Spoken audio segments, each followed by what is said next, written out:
All right, guys. Thank you for being here for the final keynote of the conference. Um, my name is Rimko Cheng. I'm going to be introducing Ross. I've known Ross for a very long time, since I attended my first VIS conference in 2007. So that's 18 years. It's longer than many people have been married. Um, Yeah, indeed, like Ross and I have been like an old married research couple. See each other every year. There's came up in the early days of the visual analytics community together. Uh, we both of us worked for one of the regional RVACs. So Ross worked for David Ebert at Purdue, and I was working for Bill Rybarski at UNC Charlotte. And in that sense, we share very many similar struggles. First as graduate students, and then later on as assistant professors. We became professors at the same time. But we also enjoyed the growth of the visual analytics community together. So our careers really benefited from the VA community. We're very grateful for all that it's done for us. In that sense, we share the same passion and hope that the VA community will continue to grow and mature as a scientific discipline.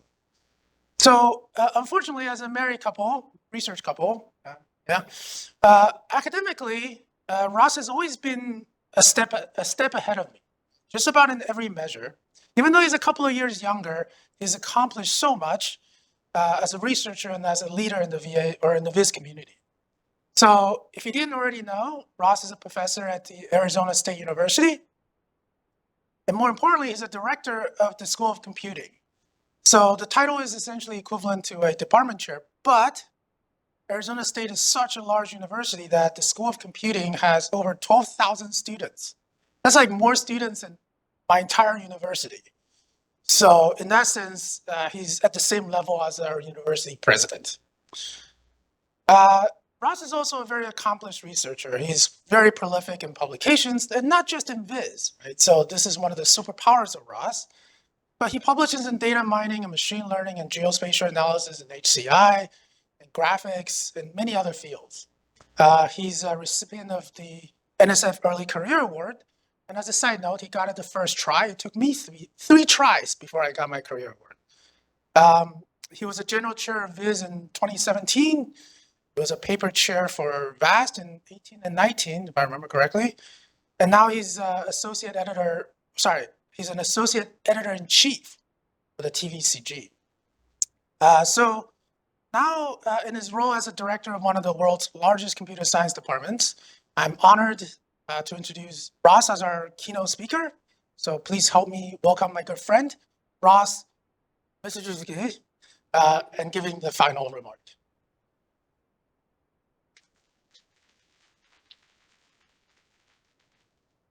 Oh, thank you so much, Rimko. That's a lot to live up to. But no, Rimko's right. I've known him for a long time. We've had lots of discussions talking about visual analytics, past, present, and future. And I was really excited when I found out that he was the other keynote speaker. And a lot of the things that he had in slides are things that I'll also wind up touching on.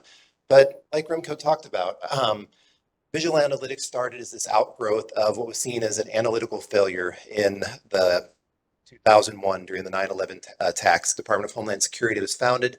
They invested money and research dollars into the US ecosystem, spinning out this notion of visual analytics and trying to stand this up. So in 2004, the National Visual Analytics Center was created at Pacific Northwest National Lab. The regional visual analytics centers were soon to follow, with 5 of those created across the United States, where Rimko and I were involved as PhD students during the time.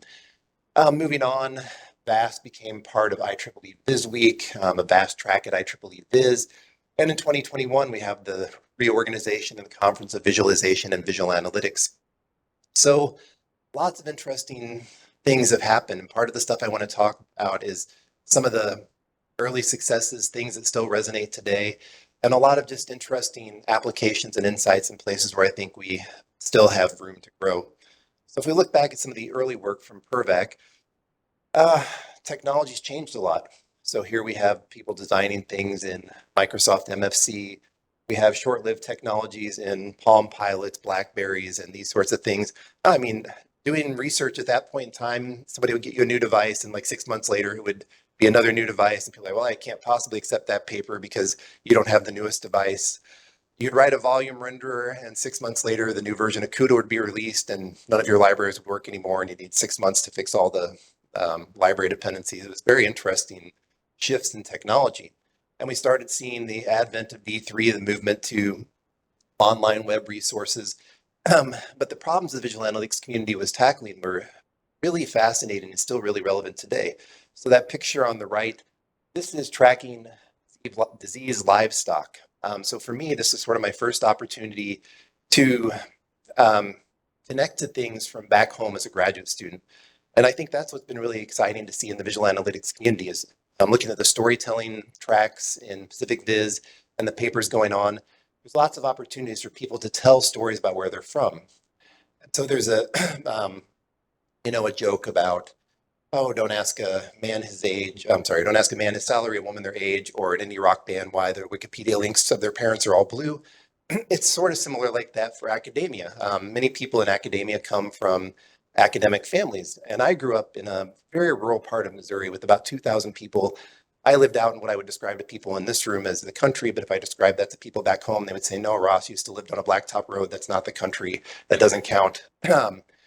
But here, I got the opportunity to work with farmers trying to trace spread with livestock. This is a pig disease at the time.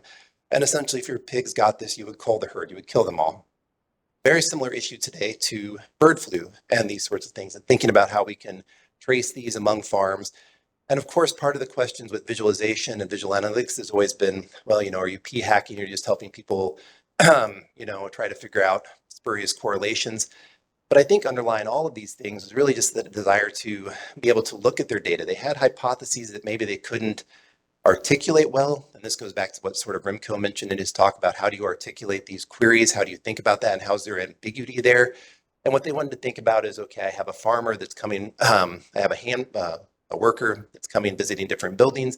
Are they potentially disease spread vectors here? Are there ways we can track that and try to limit the spread between these different buildings and these different herds? And just interesting problems going on. We expanded this to syndromic surveillance, looking at public health reports across the state of Indiana. And at that time, we had a huge amount of data for the time period. In 2007, every state Department of Health in Indiana reported their data to a central repository that Purdue had access to. So about every 12 hours, we had new incident reports across the state. You could filter by different disease types. So you'd use very old natural language processing trying to categorize these chief complaints into different categories. And those were always fun too. So you would see things like I have a cough, I have diarrhea, but other ones would be like I swallowed a screwdriver, so I went to the ER. So you would find all sorts of really strange things in the data and essentially just trying to look for patterns, building out control charts, trying to look at particular regions and hotspots and seeing what was going on there, and trying to drill down and see what, if anything, might be preemptive for particular health alerts. And for me, I always really enjoyed in working on these applications. You had a direct end user that was trying to apply them to their field, but often the challenge is you sort of have an N of 2 sample. There's 1.5 state Department of Health officials in the state of Indiana. So those were the people that had access to this data, understood it, and were interested in looking at that. But in building these out, we got to work with really exciting people. And you can sort of see similar designs for the Coast Guard here. And this was a really fun problem where the Coast Guard was trying to think about, all right, we have the population of the United States is aging. We have all these Coast Guard stations, but these are done by volunteering. And now as the population is aging out of volunteering, and nobody's volunteering anymore, which stations can we close and still maintain our mandate for responding to particular regions? And at the same time, with this problem, this is sort of an operations research problem of where can you put open and closed stations, decision-making problem, resource allocation. And I think that's really exciting, still a bread and butter place for visual analytics of how do we help people in their decision-making process. But what's really interesting with this is at the time, this was when we had the first Visual Analytics Center of Excellence led by DHS. And in University of Southern California, there was the CREATE Center, Center for Resilience and Response to Terrorism Threats. And at that center, you had Milind Tambay. And for those of you who don't know Milind Tambay, he sort of started the trend of OR for social good. And there wound up being quite a bit of overlap with things here. What he was doing was thinking about, can you use game theoretic approaches for capturing more contraband at airports? So you would have your transportation security officers go on a random scheduling throughout the airport. And by doing this randomization, as opposed to doing a specific pattern day in and day out, you would actually capture more contraband. The Coast Guard was interested in doing that too. So they gave me all their data for patrolling the port of Boston. And it took a couple seconds, and you can plot it by day of the week. And the question I came back to them was, well, how come there's no boat patrols on Tuesday? Well, that's boat washing day, so we don't have boat patrols on Tuesday. So that led to them giving me a meritorious commendation for figuring out this very complicated thing that they don't that they don't have patrols on Tuesday, and they since fixed this. But mostly I tell this story because some of these simple observations way back when, they just didn't have access or insight to some of those things in their data. And being able to sort of show this visually and ask questions about, well, why is this? And then spreading this out and trying to connect to these operations research communities and thinking about how at the same time visual analytics was building this and operations research for social good was coming out, and all these different things were working together was really interesting. And likewise, with all this data, that line chart is sort of showing search and rescue cases in the Great Lakes. So for those of you that don't know much about the United States, the Great Lakes are very, very large bodies of water. Boating season in the US is sort of end of May to beginning of September. So people go on the lake, you may drink a lot, you may wind up having a boating accident or a boating problem, you need to call the Coast Guard, and they need to come and get you in about 20 minutes. And this even goes all the way till early October. So during this time period when I was working with them, Hurricane Sandy hit New York, and Congress came to the Coast Guard and they say, we want you to move your resources from the Midwest to New York to help with this. The problem was the time period of overlap would have been such that you're helping this problem here, but now you've moved your resources here and created new problems here where you can't respond to those cases. So the Coast Guard was able to use this sort of information and tell that story to Congress in a convincing fashion to get a different set of resource allocation that they wanted. And again, you can see similar sorts of things. We did a lot of work with law enforcement technology, exploring criminal, traffic, and civil data on the go. Moving on to some newer technology, finally getting things to the iPad and iPhone and some of their first generations. But with all of this, we had people that then wanted to ask questions about their data and started thinking about how do we generate these hypotheses. So the police at Purdue, they wanted to understand, were there any relationships between public intoxication problems so they could do campaigns for students on, drink less on game days? Was there actually a problem there? And so we did some work for them.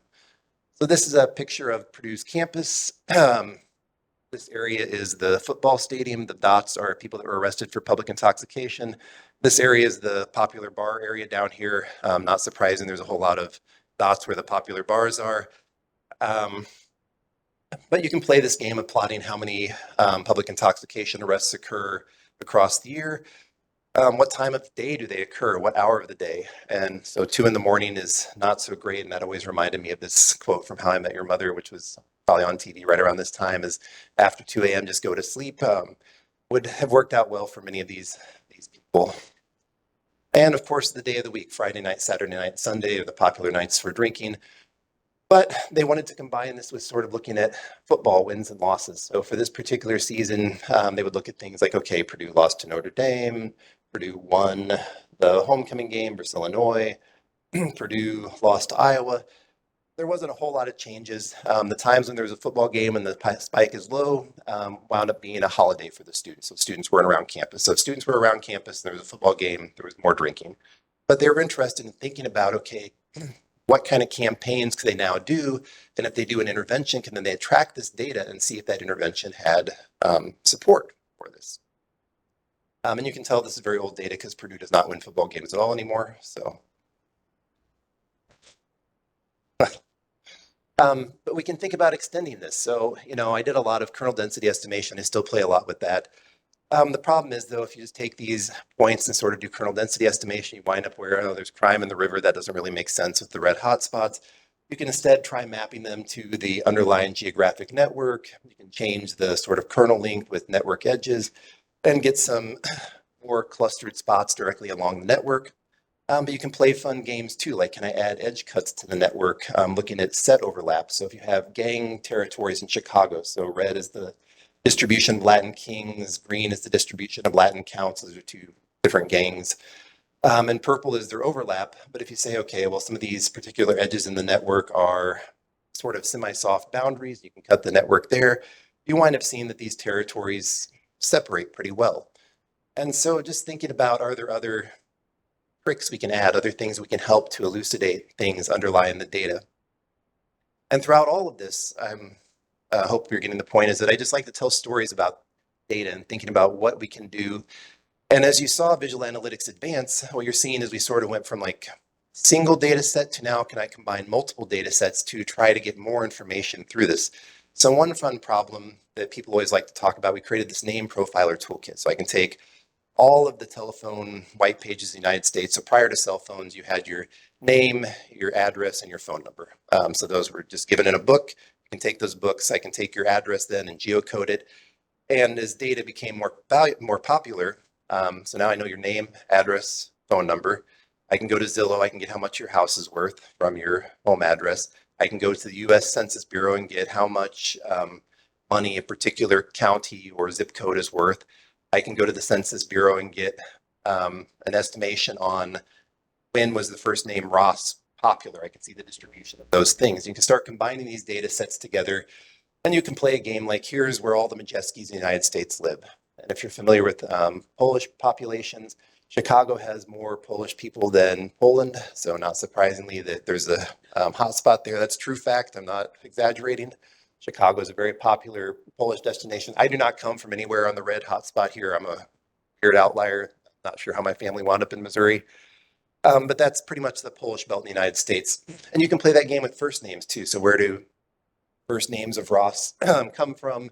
I'm also not from that hotspot in Missouri, so I guess also still an outlier. But that's why you can find me really easily online. And then you can sort of guess, well, how much money is somebody named Ross worth? And how old is somebody named Ross going to be? I grew up in the 90s. The popular show then was Friends, which was always interesting because then people would come up to me and say, were you named after Ross on Friends? I'm like, I'm 18. Like, what? The show is just going on right now. This math doesn't work out very well. Yeah, my mom was very prescient. So what I think is neat about all of this is we started seeing visual analytics shifting in this landscape to start scaling up using big data and thinking about how we could try to combine different data sets together to generate more insight than you can get with a single one. And one cool area was again in sort of thinking about these operations research and decision-making problems. So urban planning is an obvious one. So how can urban infrastructure be described from a human-centric perspective? And Google is capturing all of this data and providing you with Google Street View images. You can do things like take a synthetic fisheye photo and then use deep learning, extract the sky view here. So you sort of know how much sky you're seeing in an area. So you get this idea of urban canyon versus rural spread. And you can get these sky view factors that's a fraction of the visible sky viewed from the ground level. And this is strongly related to urban heating. And why is this important? Well, if you're starting to think about a city like Phoenix, Arizona is middle of a desert, very hot there in the summer. 48 Celsius is a not uncommon day. We had a entire month straight of over 44 Celsius every day. And our highest low one day was 39 Celsius. That was the highest low ever recorded there. So you want to think very strongly about where to put urban structures. So you can think about, okay, I'm an urban planner. We've got a bus route. When are people going to use that bus stop though? And which way should that bus stop be oriented to get the most shade at the time of day of use? Because it doesn't necessarily matter if I have shade all day. It matters if I have shade at the points of the day that are most important for use. And so you can take these high resolution things and use this to calculate sort of thermal comfort from the sky view factor. And we took this, and now that you know sort of how much sky is visible, you know how the sun moves across the day. And for any given time of day, you can make sort of a heat map. And then you can play a game and say, okay, I want to walk across campus and I'm willing to spend an extra 10 seconds outside if I have more shade. So which route should I take and play this different game? And so here we were walking from where my office is to the Memorial Union, and at this time of day you would take this street, but at a different time of day you might take a different path because the sun is at a different angle. This was interesting. The newspaper did a little story on this, and the comments there were, even my dog knows how to walk in the shade. Why are we spending money on this stupid stuff? So, um, so but the reality here is you can then start using this information where you combine this with class schedule. So what time of day are the students walking across campus? Where are the most popular routes that they're walking to? You can sort of guess that, and you can start thinking about where should we be adding shade structures on campus in order to alleviate these sorts of things. And there's lots of fun applications with this sort of data. There's walkability assessments for how walkable is my street, what's the sky view. I can even do things like deep learning for curb cuts, crosswalks, all those things. Active solar access management, transit assessment, heat warning systems. One that we didn't do, but I always think is fun, is the Greek government did tax evasion using these satellite images. So you have very rich doctors that would lie on their tax forms and they would figure out, okay, well, your house has a pool, so this must mean you're very rich, and sort of use that as a mechanism to check for fraud in tax forms. So mostly I just think it's really interesting to explore these data. And for the urban climate informatics stuff, if you want to know more, I work with Dr. Ariane Middle. So she's the brains behind all of that stuff. So I don't want to take too much credit there. But this led to a lot of challenges in the data deluge. All of this data needs to be fused with relevant contextual or situational information and visualized to give a clear picture. Here, since this is the Department of Defense, they focused on picture of threats, options, and potential consequences. But you can imagine a world now where these things are sort of in the early stages of visual analytics, where we have single or one or two data sets that were very curated to go together, and interesting problems that still exist today. So we talk about the animal disease spread, bird flu is still a thing. RIMCO's early work was on WireViz and fraud transactions. If you don't think that's a problem still today, then maybe check the news. But there's now lots of data sets together. And is there a world where now visual analytics can use different AI agents to bring these things together and orchestrate and conduct this in some manner? So how is the world changing as we're moving throughout these? So instead of trying to take these very highly curated data sets, is there a way that we can ask these questions and be able to get to the answer in a way that doesn't take graduate students, 1 or 2 years of data collection time, specialized interface building, and moving towards these sorts of one-off applications that I'm showing here that all look sort of similar, but focus on different sorts of things. So that was sort of the early days of visual analytics, where we were taking these data sets, making these interesting applications, telling stories about these. And what was fun was directly working with those clients. Now, at the same time, you were starting to see the rise of machine learning. And this became another big era in the visual analytics world, is machine learning and visualization. So visual analytics had always thought about, okay, we want to use some sort of machine learning, artificial intelligence to zoom in on what's important, have the user add some insights, select things, analyze again, show what's important. So machine learning was always sort of in that background there of how do we reduce these large scale data sets down. But as machine learning models became more and more complex, the visual analytics community thought about, okay, well, how can we look into those? Do we need people to be able to support these model builders in the machine learning community? And this became very interesting. Computation analyses were often seen as black boxes. And what you're seeing in these systems too, if you basically had some sort of analytical function, you may have a whole bunch of parameters in some menu where they could go and tune all of these things, change your ARIMA model parameters, all of this. But the reality is, for all the experts you work with, they would just accept the default parameters. Whatever you picked, that was probably 99% of what people would use. They didn't necessarily have the computational understanding. So they were sort of happy with the black box. But we wanted to start thinking about how can we explain what's going on. Explainable AI, this is a very hot topic, and thinking about explainable models with high level performance. And this notion of understanding appropriate trust and managing AI partners, I think, is still critical today. But I think it's important to reflect a little bit on this. We talked about, why did the models do that? Why didn't they do something else? What does it mean for a model to succeed? When should we trust it? How do we correct errors? And in explainable AI, we wanted to combine that automated analysis with interactive visuals to enhance understanding, reasoning, and decision making. So we were sort of saying, okay, we've got this AI agent that's going to suggest a decision result. We may or may not trust it. So if it can try to explain to us what it's doing, maybe we'll trust it more. And what's that explanation look like? And there are a lot of works there. So in our research group at ASU now, we spent time on things like data pre-processing, interpretable model training, security, reusability. We developed systems where we thought about how do we take class separations and use local linear segments to try to explain this linear separation between different class structures. Or thinking about how do we explain potential vulnerabilities with visual analytics. So if I build a model, let's say I'm building a model for email spam filter, I'm training that model based on data that I've collected from known spammers. If they somehow seed that data in a malicious way, how do I know? What are the vulnerabilities that I might have in building this model?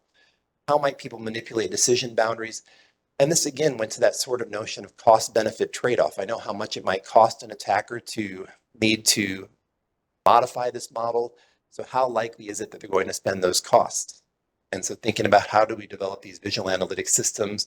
And the core idea was really to prevent target instances from being misclassified. We worked on a number of attack algorithms, binary search attacks, Stingray, we looked at boiling frog attacks, and we sort of looked at different vulnerability measures. And I think what was interesting here was that minimum cost for a successful attack. What's it mean to be successful? And how do we communicate that to the end user so they can sort of understand if the successful attack is going to cost $1 million, that worth looking into? Do I care? That level of cost is so high that maybe it doesn't matter. We had a series of papers on this. We expanded this to sort of sensitivity of graph-based ranking, looking at fairness as well. But my problem with a lot of these papers, and now a lot of my talk is going to be person in a glass house throwing stones, but that's okay. So what we as a community, myself even have claimed as the primary audience for a lot of those applications was the machine learning model builder. Said, okay, so we've got our machine learning expert, we go down the hall and we get our computer science friends that are all machine learning model builders. And of course, they want tools to help them. They want to be able to improve their models. We might want to reveal hidden layers, help fine-tune parameters, help them understand these vulnerabilities, help improve accuracy, robustness, etc.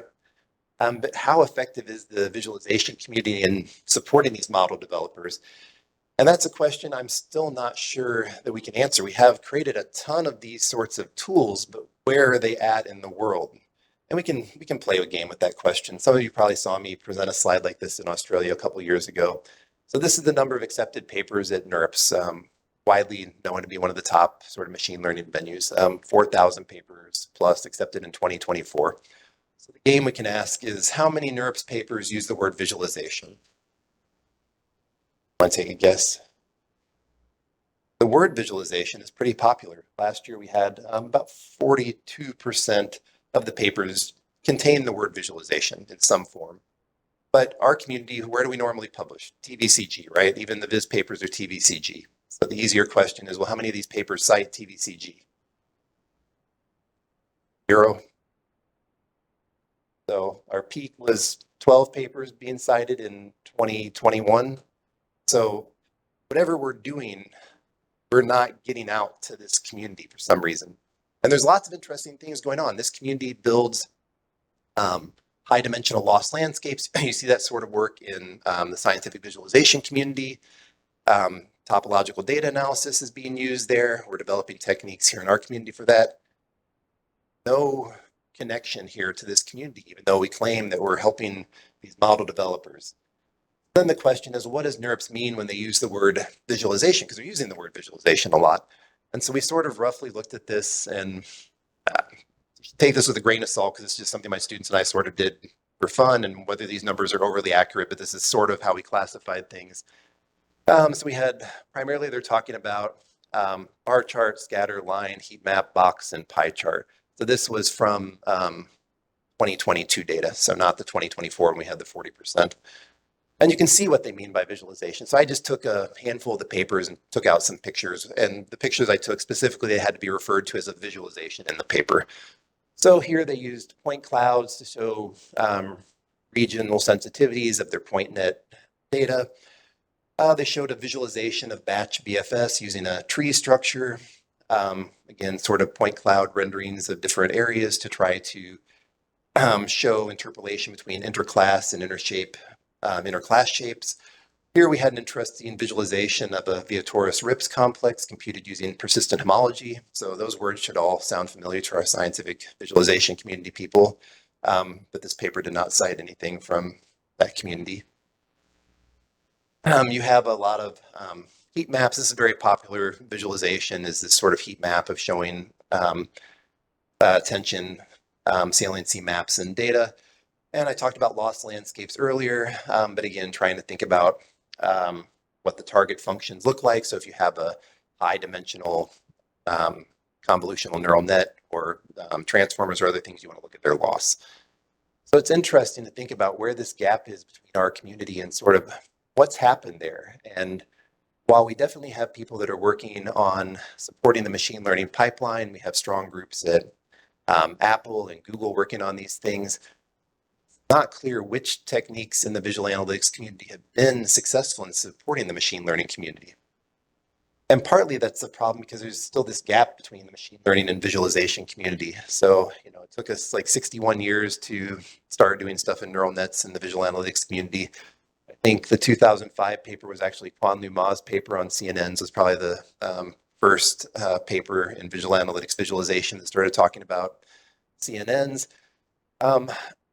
2017, we started doing convolutional neural networks. Those are all a little bit tongue-in-cheek. It took a long time for those to catch up. But as we start getting to like transformers, it took the visual analytics community 6 years to sort of recognize that transformers were a thing. And they're a pretty big thing in that community. And this is just up until sort of 2023. So what are the things going on in that community that we're missing? And part of the challenge, though, is that community is a little bit weird in terms of publication cycles and timeliness and things. Again, if you're publishing 4,000 papers in a year, and I have a new graduate student, and I say, okay, you're going to be an expert on visualization of transformers. Here's 4,000 papers from one conference to look at. You're dead in the water. You can't read 4,000 papers in a year. That's more than 10 a day. It would be unrealistic. But there's still opportunities for visualization. We've had a lot of success, in my opinion, in tools like CNN Explainer, where we're trying to use these to teach people about how machine learning models work. So not necessarily trying to reveal insights, but just how do these work at the educational level? What's this mean? We also have opportunities for better connection with the ML community. Early days of visual analytics, when I talked about a lot of those things, we had that strong connection with those end users. So my second talk as a graduate student, I talked about this pork farm example. I went to the World Pork Expo in Iowa. 31,000 people attend the World Pork Expo. 10,000 people attended that talk. I've never talked to 10,000 people before in my life or ever since then, but they were interested in those sorts of tools and thinking about how could they apply this to their own data. Farmers collect a ton of data. So how can we better connect there? Should we be having Viz workshops at NeurIPS as opposed to having the machine learning workshops at Viz, where that community is just not coming? There's also interesting things, though, on the legal side, like auditing models and explaining errors is still needed. And this is seen as an emergent, broadly adopted framework. Can visualization support in some of these auditing things? So not necessarily explaining the models themselves, maybe auditing examples, auditing failures, and trying to explain what happened in these cases during legal issues. And then there's a ML hobbyist. So Llama 2 is great for machine learning NLP hobbyists. You can go and download a LLM that's open source and be able to play with this and create your own tools. But how do we support people in understanding what they can and can't do with these models, where errors might be? How do we explain to them in a way that they can understand, where they just want to take this tool and sort of use it and build things and build really cool things? You've seen people working on edge devices, taking Llama, putting it on a toaster so their toaster can talk to them and things like that. Is there a place for us to fit in to try to help with that education and speeding up that process and combining these things together? And the broader emerging community offers an exciting opportunity for the Viz community to explore which previously developed techniques are most valuable in this fine-tuning large models paradigm and identifying gaps where novel methods can occur. But I talked about how we still are at odds a little bit with the machine learning community, and perhaps part of that comes from visual complexity in VA systems. This is, again, more of my throwing rocks from a glass house. So I use my picture first. This is one of our systems in that adversarial machine learning stuff. And you look at this and you say, I don't know what this is, Ross. This is going to take you 20 minutes to explain this diagram. That's probably not inaccurate. I can give you a 20-minute YouTube video and go through this. But there's a whole bunch of these. Here's just other systems I picked at random. The visual complexity is high compared to the systems I was showing you from the early days of visual analytics. We've been adding a lot of glyphs and other elements to these things. So here are all the applications from the last 5 years in sort of the visual analytics space.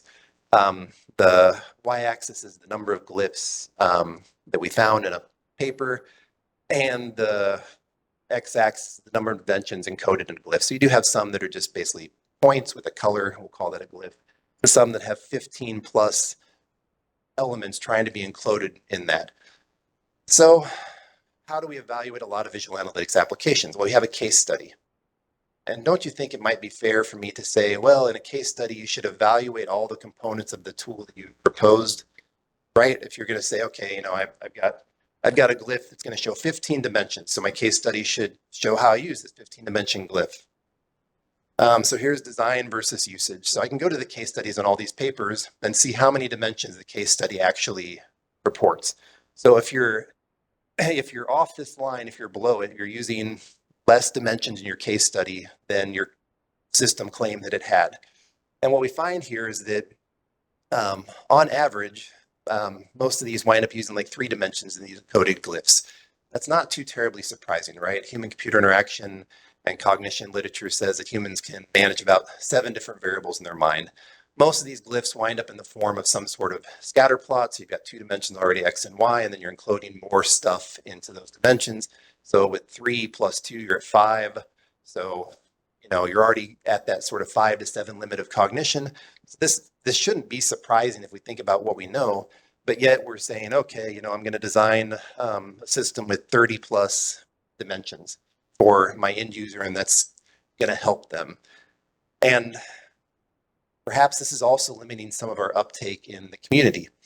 Our use cases right now often rarely utilize that level of complexity. This raises concerns about the necessity and effectiveness of these overly complex visual designs. And again, I'm 100% guilty of this. This becomes a challenge a little bit too in the community, saying, well, what's novel in your visual design? What's new? But is visual analytics about building a novel visualization, or is it about building a novel analytics pipeline? Where's the fine line between those things? It becomes very tricky to tease out. Many of these papers often talk about alternative designs, but we just sort of say, I tried this other design, I changed the square to a circle and done. I decided that was better. But there's no discussion about why. I really liked the paper from Min Chin's group about this sort of design criteria for glyphs, and thinking about, is there a way to trade off on those different considerations. And really, as we're thinking about these case studies, should the component evaluations include some sort of usability study to evaluate effectiveness? Right now, the visual analytics papers are still very bespoke. It's the same in mine too. But like I mentioned in the early days of visual analytics, sometimes it's very hard. You wind up with 1 or 2 subject matter experts in the entire world. These systems aren't designed for the broad public. I'm not going to ask my mom to diagnose vulnerability as a machine learning model. I'm not going to go ask a bunch of random people on Prolific to do that. So I get stuck in this weird trade-off of, how do I evaluate these very complex systems? And I don't have a good answer for that. So I think there's lots of interesting things that have been going on in the visual analytics community for a number of years.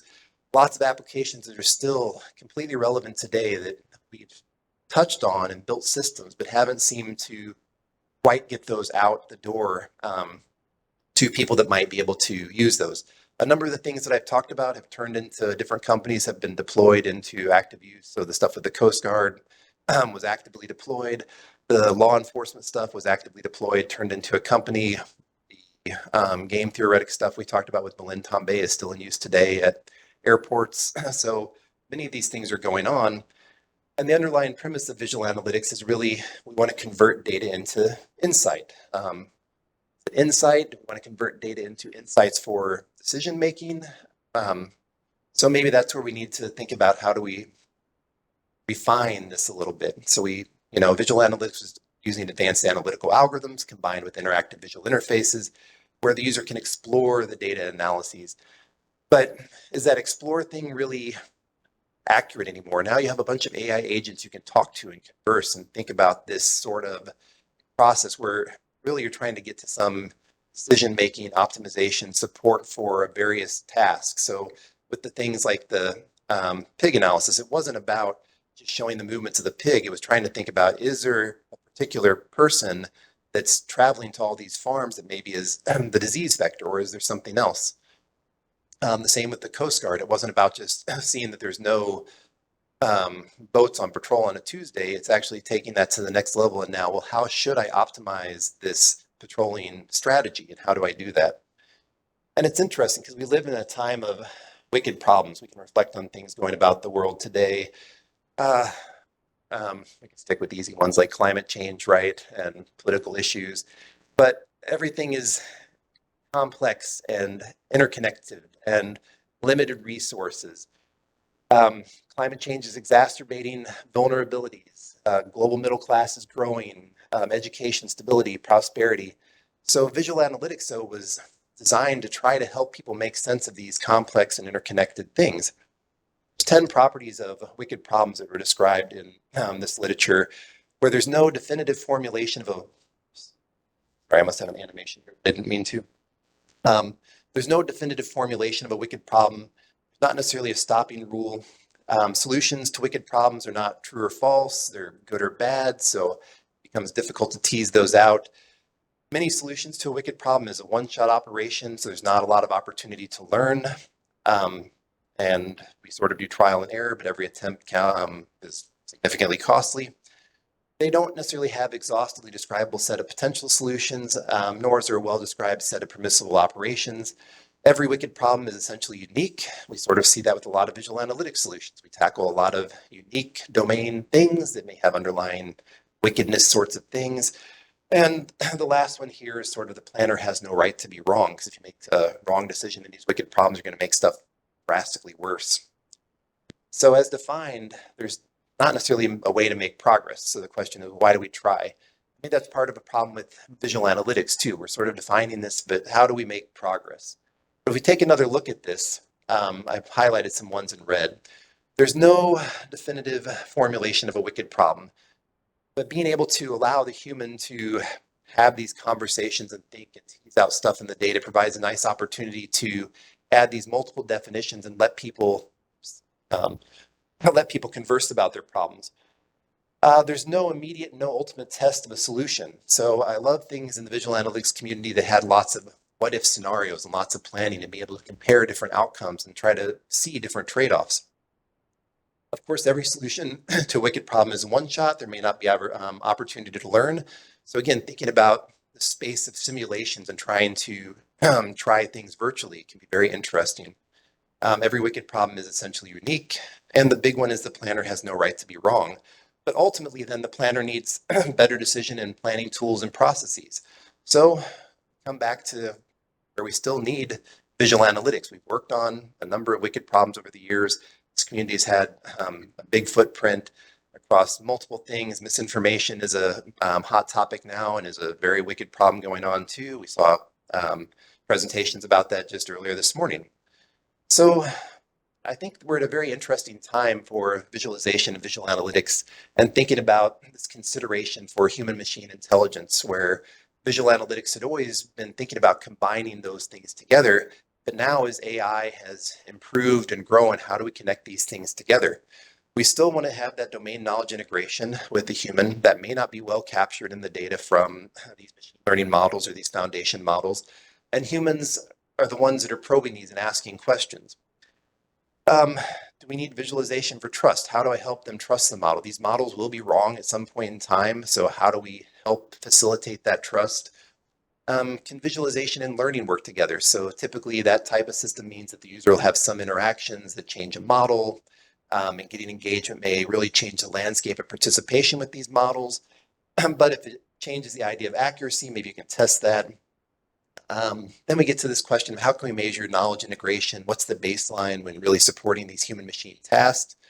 And if the human now is a coordinator of various AI agents, how should that be influencing the design of our next generation visual analytics systems? Should they look like what we've been doing?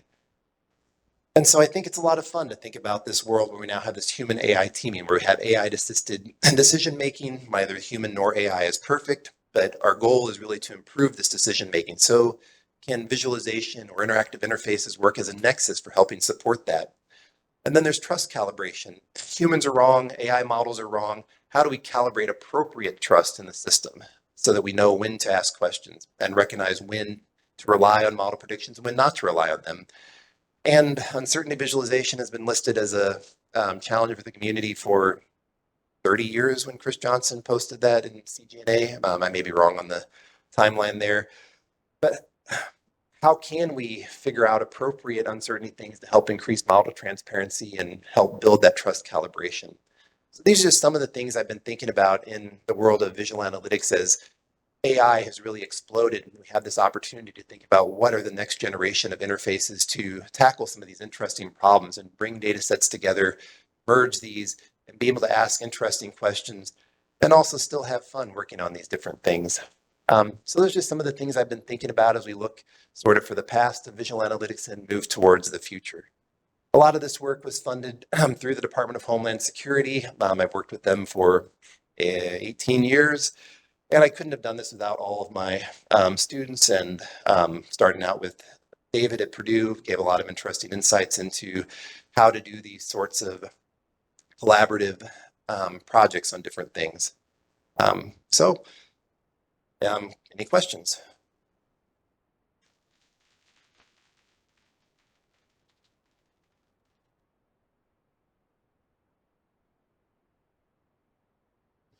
Hi, thanks for your talk. I obviously wasn't around when VA started up as a field, so I really liked that you went through the history and basically got us on your story. But I wanted to ask a question about the middle bit where you were talking about, okay, visualization is used a lot in machine learning and in AI, but somehow they're not citing Viz papers a lot.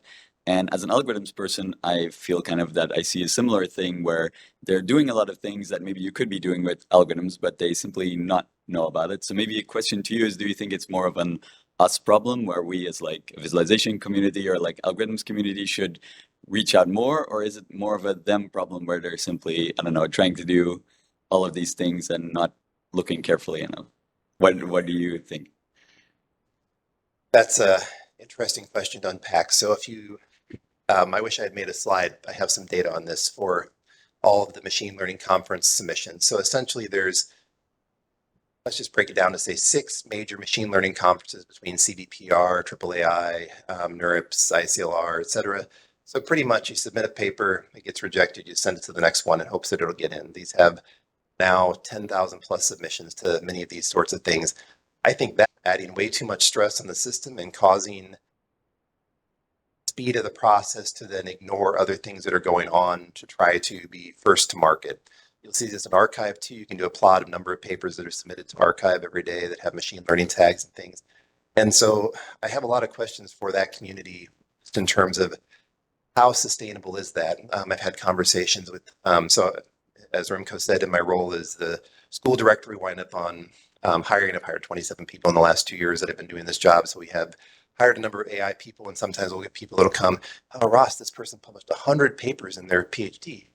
Okay, so that's 4 years, 48 months. So you're telling me this person published a paper every 2 weeks during their PhD? That seems questionable at best that you can come up with a concept to production to publication sort of thing within that timeline. And so I think part of the problem is there's a lot of stress in the system there. And you're starting to see cracks in the visualization community too, in terms of being able to respond to this. To some extent, SIGGRAPH and CVPR have sort of converged a little bit in terms of topics they're interested in. Rejected CVPR papers now wind up getting sent to TVCG, and TVCG submissions are now exploding. VR has had a similar thing too, where VR community was relatively small, and now you're seeing outgrowth there, and there's not enough capacity in the system to necessarily check all these things and make good progress there. So I wish I had a better solution there in terms of like, how do you fix the economics of paper publishing and reviewing and whatnot.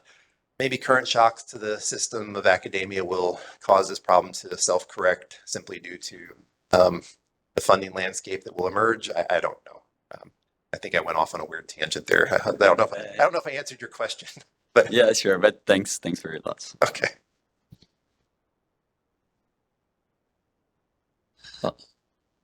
Sorry, let me go first. No, go ahead. You were first, yeah. Okay. But I'm sorry, maybe not a question, more like a comment. But really, thanks a lot for your honest opinion about the gap between machine learning and the visualization. So my comment is more like, I think visual analytics circle try to make something cool, looks fancy, but at the end it becomes very difficult to use. What I mean is like, actually I'm a model builder in this case.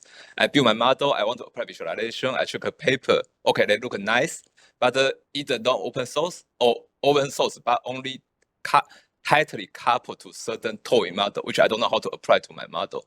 So at the end I cannot use.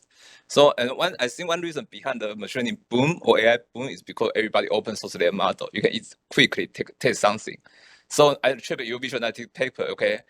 I cannot use it, which means I cannot cite. So this is my comments about the gap. But thanks, really appreciate your comment. Thank you very much. So I think the exciting direction I'm seeing there in the visual analytics community is the shift to trying to move many of these techniques into the Jupyter environment to make this more open source. Building these standalone tools for machine learning model builders, that's not their home. They don't care. They're not going to go and download something else. So now we're starting to see this sort of shift from a number of different people of trying to build these interactions directly coupled into Jupyter so you can download just a few libraries and instantiate them in Jupyter. But I think that direction may have a lot of legs for the community. But again, that's sort of been, I don't want to say niche, but it hasn't been overly broad either. Maybe I can think of a dozen or so papers. There's 3 or 4 every year in that direction. I'd be interested to see where if that can take hold, because that's essentially where all the machine learning people live, is in Jupyter with Python. So without us being able to have some Python instantiations of these things that can easily help you through just a function call, you're not going to download that sort of stuff. Bettina? Yeah, I was wondering about, I mean, some of your work is really tightly coupled with experts on security, on the ships, but so I have the impression that this work is most successful when you actually have good collaborations. So should visual analytics not maybe focus more on, or like should the visual analytics paper always have an external collaborator? I mean, how much dashboards should one build with just a vague user in mind? That's a good question. For me, just through my academic training, having those partners is very important. I still remember Ben Schneiderman talking, I think around 2009, promoting his book about the twin win of partnering with these domain experts and getting to their problems and using those problems to then drive also fundamental challenges in those areas. And I think those collaborations have been the best. Now, I've seen plenty of systems where they have this general user notion, and I think those can be very successful too. But the general user needs to be often maybe somebody closer to my mom, where you're saying, a good one I can think of was like Home Finder from Kai, maybe in 2019, where how do I identify a home that I want to have? I don't think I'm confusing that. Maybe anyway, Remco talked about the Home Finder thing, but I think these are two different groups. But anyway, for the general user, how do we what are the problems a general person wants to have? As it becomes very niche, I think you do need that niche person to be able to say, yes, we have that problem, or no, you're not. But if it's, how do I find a home? I remember Matt Ward had a paper on how do I pick the right type of diamond. Those sorts of things are people that, that the general audience may exist out there. But again, I think thinking about your end user being able to describe that. And I think what's next for visual analytics is we've sampled this whole space of different designs and things. Can we tell people what works and what doesn't? You know, you saw many of those systems look the same. Is that just because that's just how Ross designed stuff? And if it wasn't Ross, somebody would design it better. How do we fill in those gaps without having to do a million different application instantiations, I think is a place we can get to now, because we've had a lot of those.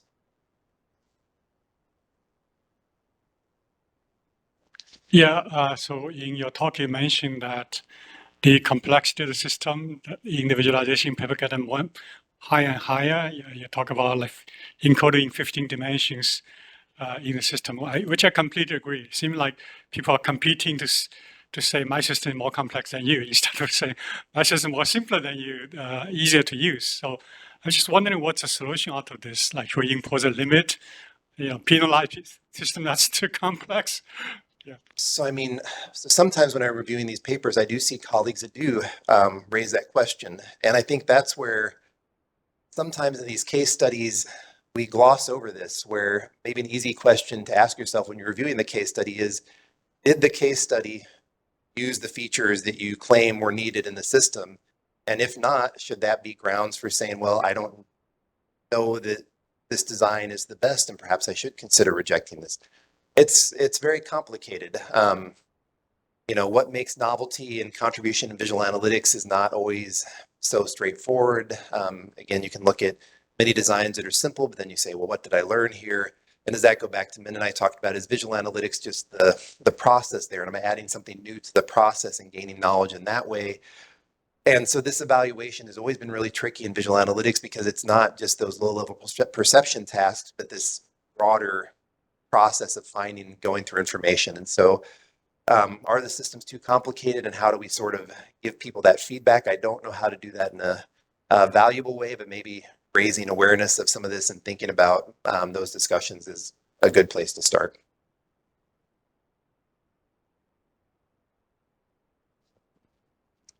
Hi, Ross. Very inspiring.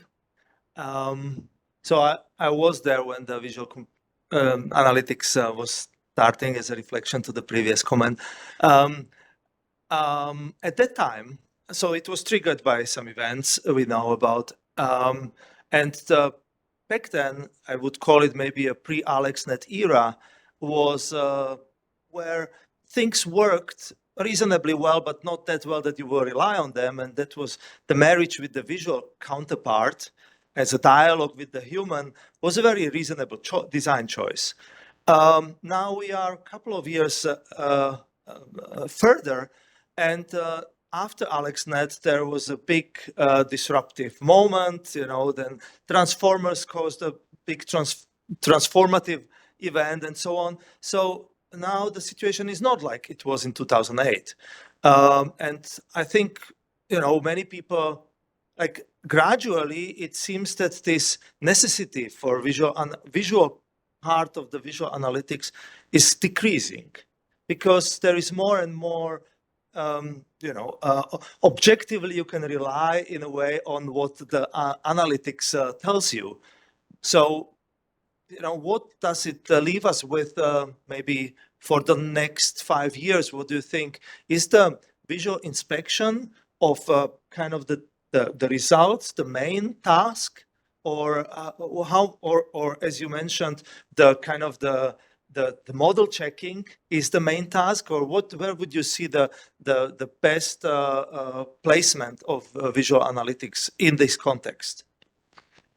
That's a great question, and one that I have struggled with myself in discussions with my students, as to what does visual analytics look like 5 years from now? What's visualization look like 5 years from now?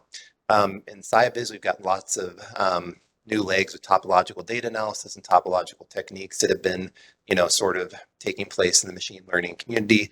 But now for visualization and visual analytics, I have lots of machine learning things where you can just dump data into and ask questions and have a conversation. So perhaps you don't need such specificity in your interface, but as Remco pointed out in his talk with those queries, that level of specificity is sometimes hard to get through with language. And so what I'm really interested in seeing that I would throw out there is, what would the design for some of these old vast challenges look like now with modern day technology? Would that give us some insight into how we would redesign those systems? Or are those problems now just so trivial that you can just go and ask an LLM to solve this? So I don't know. I can see the world where visualization helps serve as the glue for creating this sort of orchestration where you have these different models that are doing different tasks, and you're working in a decision-making environment where you have humans and AI team together. So again, thinking about, Matt has an upcoming workshop on this remote collaboration and things. So how do you have a remote world where you have humans, AI, all these different things coming together? But you're right, where does the visualization part come into that?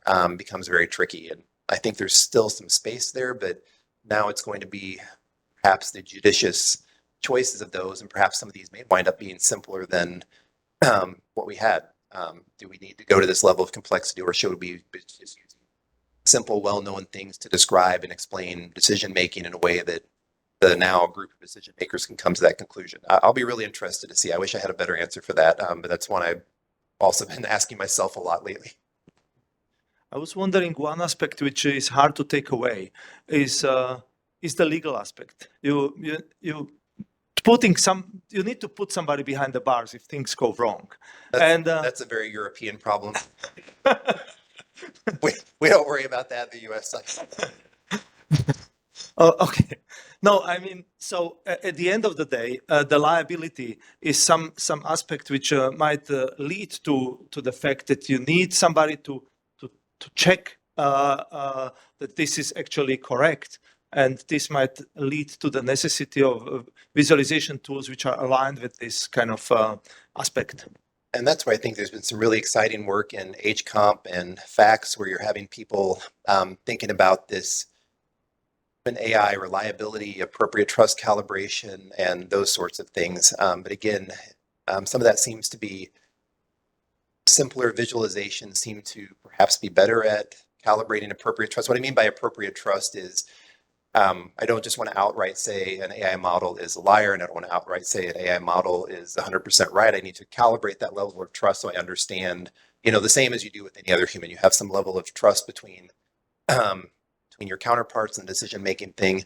So there's other communities. Kai has also got a lot of papers on this that have branched off into that topic, but now is Viz periphery and those are more core. I don't know. We might be out of time. Probably so.